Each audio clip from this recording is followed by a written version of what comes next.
RC. Okay, everybody, welcome back to the channel. I have been staring at this box of the Jun Watanabe Hornet since June of 2025. And it is now January 2026. This is going to be back in stock soon. I believe January 21st or something like that. Today is January 13th. When this airs, it'll be January 17th. Well, this will be back in stock again. And if you're lucky, you pre-ordered it. Otherwise, you might have a hard time getting it. But it's coming back, and this is a good time for me to build and make a video of it. Like I said, I've been staring at this box since June of 2025, and I have wanted to build this for so long, and now I finally get to do it for you guys. Let's take a look at this box. I don't usually get into box art. Sometimes I'll do the box art, but most times I don't. However, in this case, you kind of have to. So I will be doing box art on this. And also, let's just take a look at the box because it's actually a very good box. After I'm done building it, I'm going to keep this box. Any spare parts will be kept in this box, like the spare set of tires it comes with and various other things. Also, the box is nice to just have on the shelf with the car, so I will be keeping this box. Awesome pink and black Hornet on there. But anyway, Jun Watanabe is a graphic artist, designer, just a creative guy all around. And he is really big into RC. So he chose to take one of the most iconic RCs ever and do his own version of it, which has become a collector's item in the RC community. Some people think it's ridiculous and ugly. Some people collect it just to collect it because it's a collectible. And some people really love this. I happen to really love this, and I'm excited to build this one for you guys. He's also a fashion designer who's affiliated with Converse and has done some work with them. And myself being a semi-retired fashion designer, this one's kind of a treat for me. Obviously, we're going to open this box and get into all the parts, but as you can see, anything that is normally black on a Hornet is now purple or pink. You know, and if you're really into RC and you're going to have an opportunity to design your own car and it'd be a Tamiya car, you probably would take the Hornet or the Grasshopper. Personally, I would probably take a TXT1 and design my own version of that. I would love that. Honestly, I would love a TXT1 new in the box, you know, for under $1,000 if possible. So, all right, but that's enough dilly-dallying. Let me get this box open because I've been waiting long enough. Slice! Slice! Okay. Plastic seal on the box has been broken. So let me,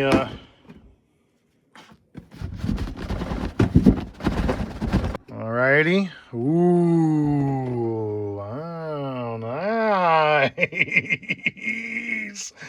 Oh man, look at this box art. There's no way you can throw this box out. Who's buying this and throwing this box away? Look at the inside of this box. It's awesome. Blister packs would be even more awesome, but I'll settle for this. I love opening up a nicely packaged kit. It really just makes you want to dig in there and get this thing built. So right off the bat, the most obvious thing you see is that it comes with two sets of tires, one set of pink tires, one set of black tires. The pink tires are for the shelf. The black tires are to run it. I will not be running this. This is going to sit on my shelf for all eternity. So I will be building this with the pink tires and probably the black rims because you got to go box art on this one. Because it comes with black rims and white rims. And then, so non-box art would be black tires, white rims. Box art would be pink tires, black rims, which I will be doing that. All right, got the clear Lexan body that is partially pre-cut, and some parts you have to trim off, but some parts you don't. That's kind of cool. This is going to be a really easy body to paint because it's only white with lots of decals. Lots of polka dot decals. So that should be pretty easy to paint. And then, of course, the wing, which I guess I'll be painting white. Sometimes I like to leave the wing clear, but this one I'll be painting white. So let me get all the parts out of the box and organized, and then we'll go over them real quick before I build. Yeah, no way in hell I'm throwing this box out. Absolutely not. So there it is. Everything's out of the box. Let's take a quick look at everything. Clear Lexan body, two sets of tires, two sets of rims. All the black plastic that usually comes in a Hornet is now purple, which I think is really awesome. And then, of course, you got the motor and the gears and the front bumper, which is also purple. Purple instruction manual. Wait, what does the inside look like? Purple. Everything is purple in the manual, too. Ah, that's so cool. Keeping this manual also. That'll keep in the box. Here's the decal kit. So you can see a lot of what might look like body paint. Like, for example, this purple to pink gradation is actually a decal. All the Watanabe polka dots, the pink and black logo. I freaking love that logo. That might be my favorite Hornet logo. And I think it's cute that they give you an antenna tube. I guess if you really want to get that vintage look, you need an antenna tube. Purple plastic tub chassis. Purple gear cover, purple plastic arms and whatnot. All of the plastic that would normally be black in this kit is purple. Got a purple battery cover, of course. Nerf bars.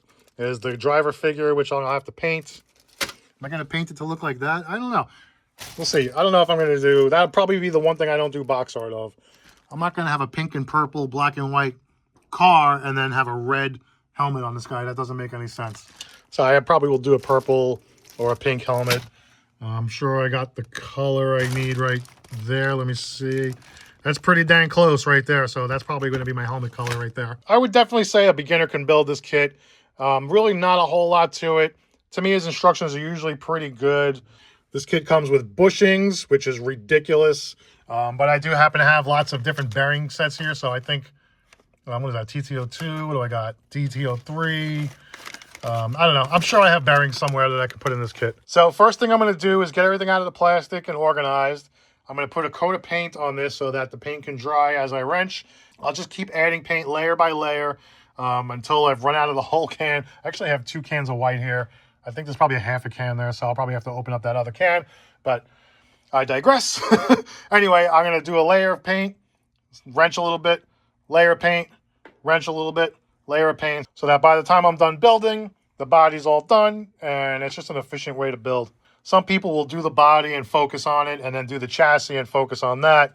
And honestly, that's probably the best way to build, but I'm a very rushed, impatient builder.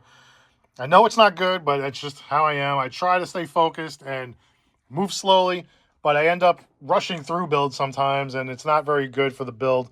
But I feel like that's kind of normal. A lot of us do that. But anyway, enough jibber jabber. Let me get these plastic bags open. Okay, there we go. Everything out of the bags, organized. Bag A, you got your random parts bag, screws, nuts and bolts. Bag B, same thing, random screws, nuts and bolts. Bag C has these really cool pink anodized wheel nuts. Love that. And then bag D has the awesome, well, not bag D. Bag D just has random parts. That really could have been in any bag. And then you have another bag here with all the gears, which is unlabeled, has some suspension components in it. You have pink steering knuckles and the white springs in this bag, as well as the shock oil and some other suspension parts and your pinion gear in there. This is the standard 540 motor that comes with it. It would have been nice if this had like a Watanabe sticker or some Watanabe branding on here.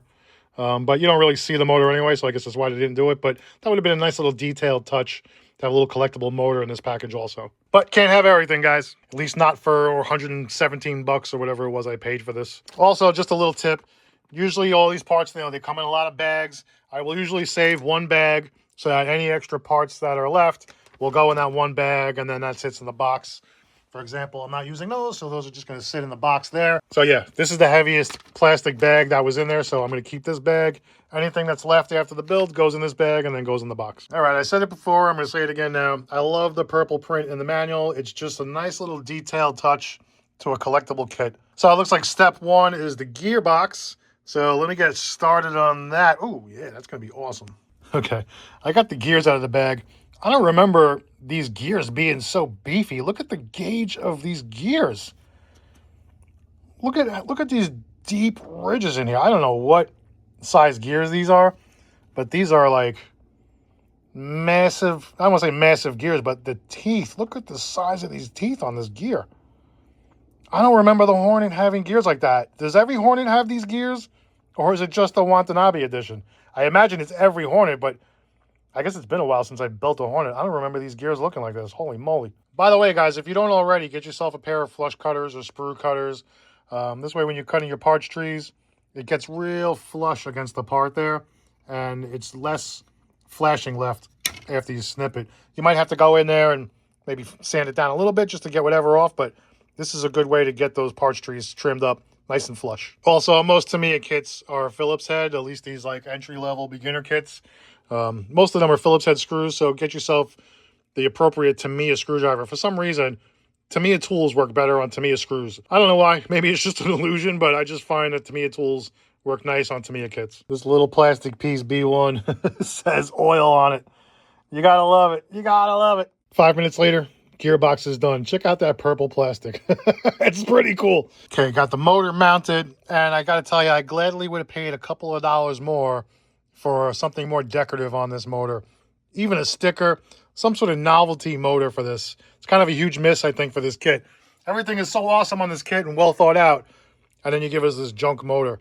It doesn't even need to be a good motor, but some sort of branding or something on the motor instead of just this basic silver can nonsense. Even the sticker on it is upside down. Okay, guys, I got the gearbox, the motor, and the Nerf bars all attached to the chassis.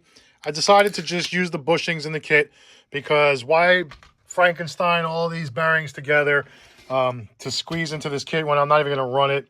There's really no point in wasting the bearings, especially since I bought these bearings for all these other kits, specifically the Acro Shot and the Super Astute. I'm probably going to run those, so I will need those bearings. Not going to run this. Don't need bearings. It's going to sit on a shelf using the bushings.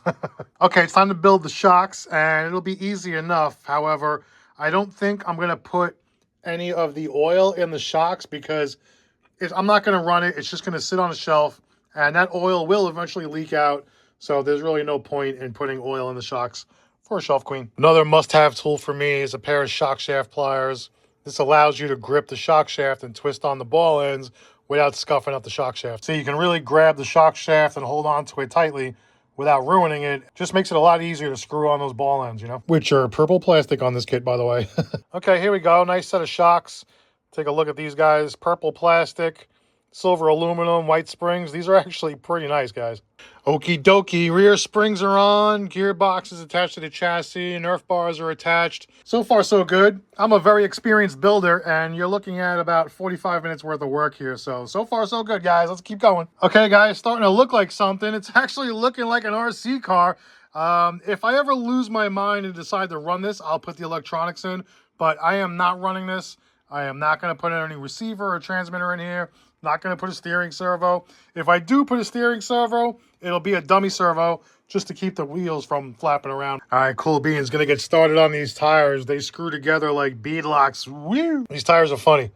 Smoothie, the smoothie. Sand tires unlimited. And then the rears, they say super gripper. All weather. Great. All right, guys, looking like a buggy, a pink and purple buggy, and it's looking pretty good. I'm about an hour and a half into this build, and it really just goes right together. If you have experience, you're not going to have any problem getting this thing together. If this is your first build, it's probably going to take you a little bit longer, but really not to worry because it just really, it goes together like it was meant to go together. Vented tires. Not only is the chassis build simple, but it's just a fun build because it goes together as it should. Instructions are really easy. You know what I mean? When things go as they should, they actually make it more fun. All right, well, but anyway, let's do the body. Like barely even pushing in. You're just making a score line there like that. As straight as you can. You don't want to dig in too deep because you don't want to start cutting in too deep yet. You want to just kind of score that right along the cut line, just the best you can. It's a little tricky. Just go slow and take your time with it.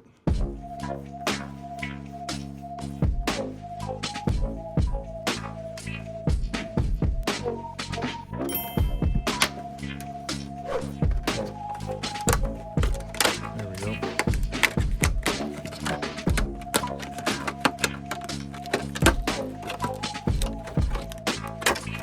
Make sure I don't tear that little corner. See, nice and clean. Comes out pretty good this way. A combination of using a nice sharp X-Acto knife and your Lexan scissors, and it comes out pretty good. All right. Give it a little dish soap and hot water bath. Get that factory residue out of the inside there. Also, you see I have my cans of spray paint down here.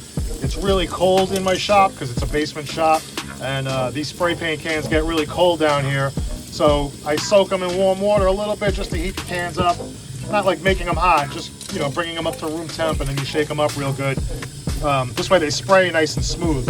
When they're cold, they don't spray right for some reason. Okay, dry it off real good. Usually I'll just get all that really heavy wet stuff off with a paper towel and then go in with the blow dryer and kind of just, you know, blow dry all the moisture out. If I'm going to start painting right away, which I'm about to paint. Put the first coat on here. And yeah, I decided to just do the chassis first and then the body after, just so I can just focus on it. I wanted to build this thing right. Didn't want to rush through it. Take it up real good. This is my spray booth right here. Just kind of goes right out the Bilco door.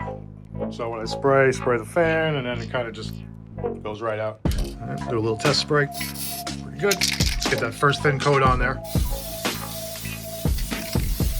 That's it. Gonna hit it with the blow dryer.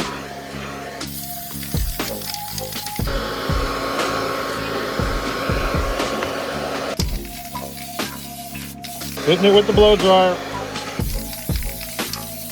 Repeat the process a few times. You know, it doesn't matter how careful you are. Sometimes you're gonna mess up. Look what I forgot. The window masks. Ah, jeez. Idiot. I always mess at least one thing up on every build. Gonna have to figure something out. Whoops. This is probably the third time this year I forgot window masks. On this Kyosho Tomahawk kit, I forgot the window masks and then ended up just cutting them off and then putting the decal over. So there's no Lexan under that decal. It's kind of just hanging on by a thread there. I thought it still looked good. I might end up doing this with this bad boy here, or maybe I'll just paint the windows black. And then just a few weeks ago, I forgot the window masks on my Chevy Budweiser truck that I did on my low-C NASCAR chassis. So this one, I just ended up spray painting the window masks black and then sticking them on the outside of the body and then putting the decals over that. And that seemed to work pretty good. I think it actually looks pretty good like that. One thing that irks me about Tamiya kits is the decal sheets are not pre-cut. You got to cut them out on your own. That's kind of time consuming. So I'm going to spare you all that and then just zip right through this whole decal sheet. Cut it all out all at once and then go ahead and apply all the decals.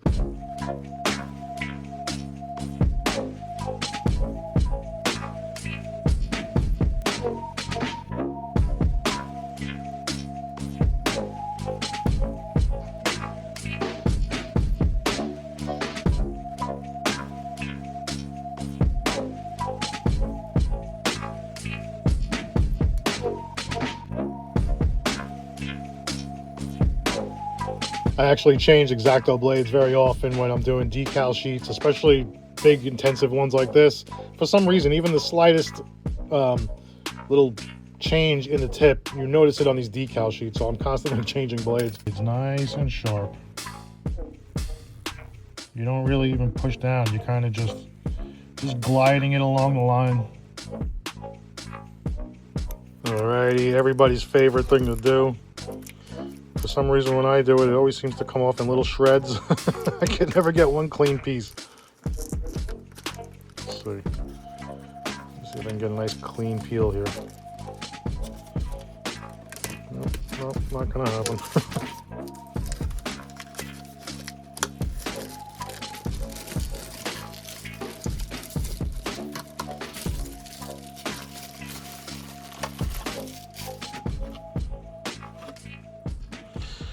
Nice and shiny.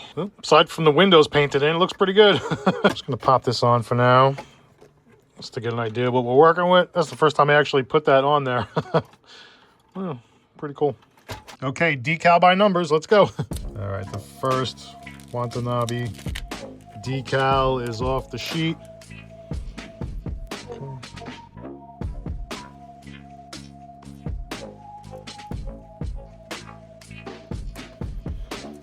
Good. There it is. All right, there we go. The very first decal has been applied. Let me go through the decal sheet and get this baby stickered up. God bless the person that's cutting out every single one of these polka dots. You're not going to catch me doing that. I'm cutting just along the cut lines here, guys. The hardest part of this kit is cutting out these decals. Just a quick tip. If you do have to cut out a polka dot by itself, just go a little wide of the circle. You know what I mean? To allow yourself a little wiggle room. Don't try to cut right on the line unless you're an expert. Just go a little wide. Give yourself a little edge around there. It's getting there.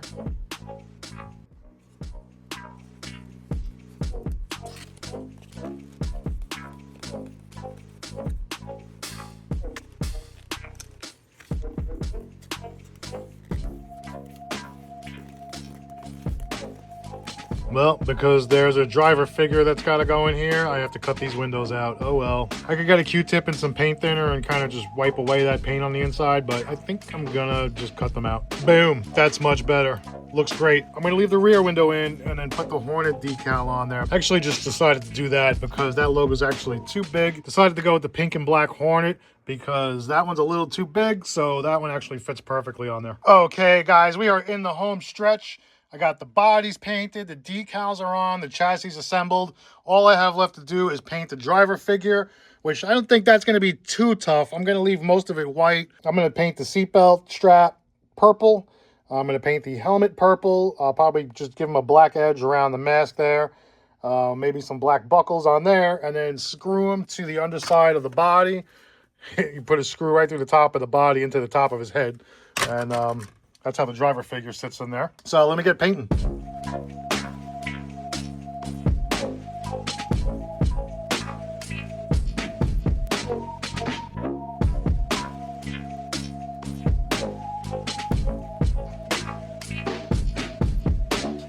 Pretty close, very close match.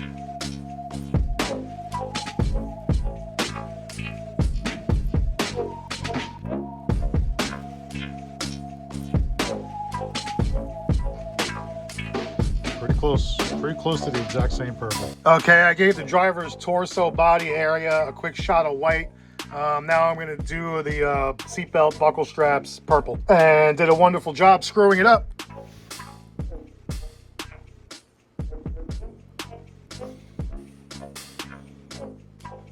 Okay, it is finally done. The driver figure is painted. As gnarly and bad as it looks like, you can't even see him in there. Can't even see him in there, but driver figure's painted. He's in there. He's checking us out from way down in there. Man, he's got that. He's sitting pretty tall in there. But anyway, yep, all built. Looking pretty good. Mr. Watanabe, if you're watching, I hope I did your buggy justice. It's not 100% box art. You have a red helmet. I did a purple helmet. I didn't know what was going on back there. I messed up with the window masks. But whatever, screwed that up. So I cut the windows out. This is one of the RCs you kind of have to do box art. You know, what's the point of buying this if you're not going to do box art? It's really all about the body, so you kind of should do the box art. Otherwise, just buy a regular Hornet. You know what I'm saying? You got to do the box art in this one. And believe me when I tell you, I'm not a fan of box art all the time. I'm a fan of the actual art itself. Like, the guy who painted this did an amazing job.